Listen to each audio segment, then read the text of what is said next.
தமிழ் பால் பசுனை ஒரே ஒரு ஸ்பூன் போதும், வீடே மணமணக்கும். I am waiting. இல்ல ஐ எம் கம்மிங். சமீபத்துல வெளியான ஜனநாயகன் படத்தோட ட்ரெய்லர்ல இப்படி மாசா பஞ்சு பேசி இருக்கிறார் நடிகர் விஜய்.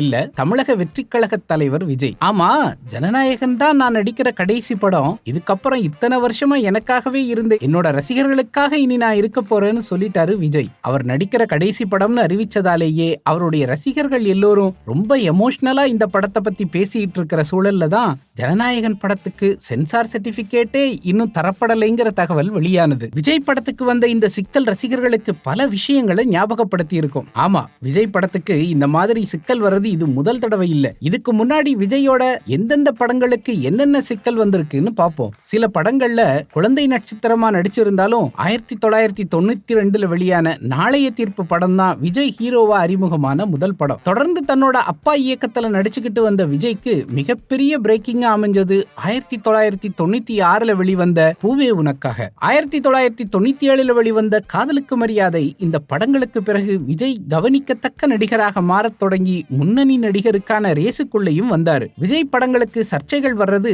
2003 வெளியான புதிய கீதை படத்துல தான் தொடங்கிச்சு. இந்த படத்திற்கு முதல்ல கீதைன்னு தான் தலைப்பு வச்சிருந்தாங்க. கிறிஸ்தவ மதத்தைச் சேர்ந்த விஜய் நடிக்கும் படத்துக்கு எப்படி கீதைன்னு தலைப்பு வைக்கலாம் என்று சொல்லி இந்து அமைப்பினர் சிலர் எதிர்ப்பு தெரிவிச்சாங்க. இதைத் தொடர்ந்து படத்துக்கு புதிய கீதைன்னு பேரை மாத்தி ரிலீஸ் பண்ணாங்க. காவலன். விஜய் நடிச்ச 50வது படமான சுறா கடுமையான தோல்வியை சந்திச்சது. இந்த படத்துக்கு அப்புறம் ஃப்ரெண்ட்ஸ் படத்தை இயக்குன சித்திக் இயக்கத்துல விஜய் நடிச்ச படம் தான் காவலன். இந்த படம் ரிலீஸ் ஆகிறதுலயும் சிக்கல் வந்தது. சுறா படத்தால ஏற்பட்ட தோல்விக்கு நஷ்டஈடு கேட்டு விநியோகஸ்தர் ஒருவர் வழக்கு தொடர்ந்தார். மேலும் சில திரையரங்கு உரிமையாளர்கள் படத்தை வெளியிட மாட்டோம்னு போர்க்கொடி தூக்குனாங்க. இன்னொரு பக்கம் விஜய் ரசிகர்கள் படத்தை வெளியிட கோரி போராட்டம் நடத்தினாங்க. விஜய் தரப்புல திரைப்பட உரிமையாளர்களை அழைத்து பேச்சுவார்த்தை நடத்தி நஷ்டஈடு கொடுத்ததுக்கு அப்புறம் தான் காவலன் படம் ரிலீஸ் ஆனது. துப்பாக்கி.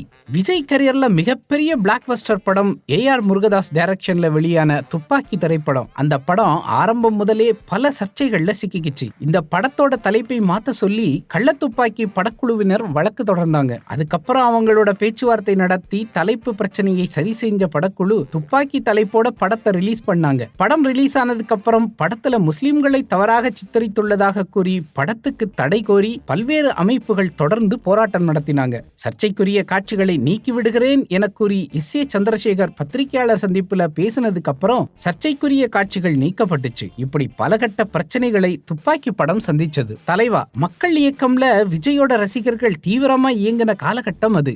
AL விஜய் இயக்கத்துல அடுத்து அரசியல் பிரவேசம் தான் ரசிகர்களுக்கு சொல்ற விதமா தலைவா படத்தோட அறிவிப்பு வந்தது. படத்தோட தலைப்புல டைம் டு லீட் அப்படின்னு டேக்லைனும் இருந்தது. இது அவரோட ரசிகர்களுக்கு சந்தோஷத்தை கொடுத்தாலும் அரசியல் வட்டாரங்கள்ல சலசலப்பை ஏற்படுத்திச்சு. படத்துக்கு அடுத்தடுத்து பல சிக்கல்களும் வந்தது. தியேட்டர்களுக்கு மிரட்டல்கள் வர தொடங்கினதா அந்த சமயத்துல பரபரப்பான செய்திகள் வெளியாச்சு. இந்த பிரச்சனையை சரி செய்யறதுக்காக அன்றைய முதல்வர் ஜெயலலிதாவை சந்திக்கிறதுக்கு விஜய் முயற்சி செய்தார். ஆனால் ஜெயலலிதா அவர்களை சந்திக்க அனுமதி கிடைக்கல. இதையொட்டி நடிகர் விஜய் ஒரு வீடியோ வெளியிட்டது அந்த சமயத்துல பேசுபொருளாச்சு. டைம் டு லீட் என்கிற வாசகம் நீக்கப்பட்டு தான் தலைவா படம் ரிலீஸ் ஆச்சு. துப்பாக்கி படத்துக்கு அப்புறம் AR முருகதாஸ் இயக்கத்துல விஜய் நடிச்ச படம் தான் கத்தி. மிகுந்த எதிர்பார்ப்பு இந்த படத்துக்கு இருந்தது.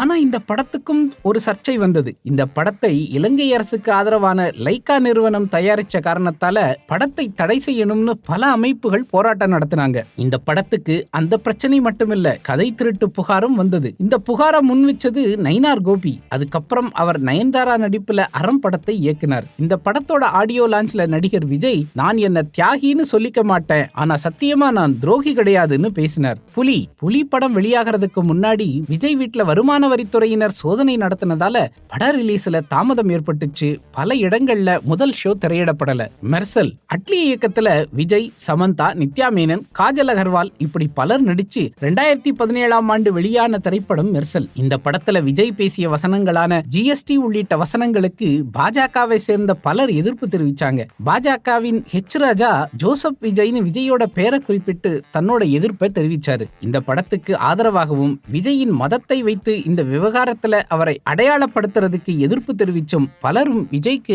ஆதரவா குரல் கொடுத்தாங்க. கர்நாடக மாநிலம் மல்லேஸ்வரம் பகுதியில் கன்னட அமைப்பினர் சிலர் திரையரங்கு மீது கல்லெறிந்து வன்முறையில் ஈடுபட்டு மெர்சல் படத்தை கர்நாடகாவில் திரையிடக்கூடாது என எதிர்த்தனர். இப்படி மெர்சல் படத்துக்கும் சிக்கல் வந்தது. சர்க்கார். ஏஆர் முருகதாஸ் விஜய் 3வது முறையாக இணைஞ்ச படம் தான் சர்க்கார். தன்னோட கதையின் தழுவல் தான் இந்த படம்னு சொல்லி வருண் ராஜேந்திரன் என்பவர் வழக்கு தொடர்ந்தார். இதையடுத்து நடந்த பேச்சுவார்த்தையில் படத்தில் வருண் ராஜேந்திரன் பெயருக்கு கிரெடிட்ஸ் கொடுப்பதாக ஏஆர் முருகதாஸ் உறுதியளித்து பேரும் சேர்த்தாங்க. ரிலீஸுக்கு அப்புறமா படத்துல அரசு இலவசமா கொடுக்கிற பொருட்களை எல்லாம் எதிர்க்கிற மாதிரியான காட்சிகளுக்கு கண்டனம் வந்துச்சு. படத்தோட வில்லி கதாபாத்திரங்களுக்கு முன்னாள் முதல்வர் ஜெயலலிதாவோட பேரை வச்சதால அதிமுகவினர் இந்த படம் ரிலீஸ் ஆன தியேட்டர்கள்ல ஆர்ப்பாட்டம் பண்ணாங்க. சில இடங்கள்ல மோதல்களும் நடந்துச்சு. பீஸ்ட் நெல்சன் டைரக்ஷன்ல உருவான பீஸ்ட் திரைப்படத்துல பாகிஸ்தானை சேர்ந்தவர்கள் தீவிரவாதிகளாக காட்டப்பட்டுள்ளதாகவும் வன்முறை சம்பவங்கள் அதிகமாக இருப்பதாகவும் கூறி கத்தார், குவைத் நாடுகள்ல படத்தின் வெளியீடு தடை செய்யப்படுவதாக அறிவிக்கப்பட்டது. அத்துடன் தமிழ்நாடு முஸ்லிம் லீக் என்ற சிறுபான்மை கட்சியும் தமிழ்நாட்டில் பீஸ்ட் படத்தை தடை செய்ய கோரிக்கை விடுத்திருந்தது. இது மட்டும் இல்லாம பிகில் பட ஆடியோ லான்ச் அப்போ விஜய் ரசிகர்கள் மேல தடியடி நடந்தது. மாஸ்டர் படத்தோட படப்பிடிப்புல இருந்த விஜயை வருமான வரித்துறையினர் விசாரணைக்காக அழைச்சிட்டு போனதும் அதுக்கப்புறம் விஜய் தேங்க்யூ நெய்வேலி அப்படின்னு அங்கு வந்திருந்த மக்களுக்கு நன்றி சொல்ற விதமா ட்விட்டர்ல போஸ்ட் போட்டதும் நடந்துச்சு. தமிழ் பால் பசுனை ஒரே ஒரு ஸ்பூன் போதும், வீடே மணமணக்கும்.